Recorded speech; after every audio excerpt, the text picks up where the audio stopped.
Какво да очакват Везни, Скорпион, Стрелец, Козирог, Водолей и Риби през периода на ретроградния Юпитер в Рак?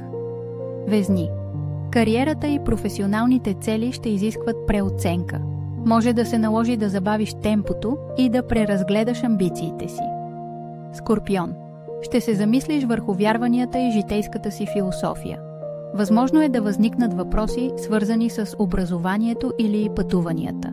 Стрелец. Ще се фокусираш върху дълбоки емоционални връзки и споделени ресурси. Време е да освободиш стари страхове и да се довериш повече. Козирог. Взаимоотношенията ще изискват повече внимание и разбиране. Ще имаш възможност да излекуваш стари конфликти с партньор или близък човек. Водолей. Ще се наложи да обърнеш внимание на здравето и ежедневните си навици. Подходящ момент за промяна на рутина и грижа за себе си. Риби. Творчеството и любовта ще заемат важно място в мислите ти.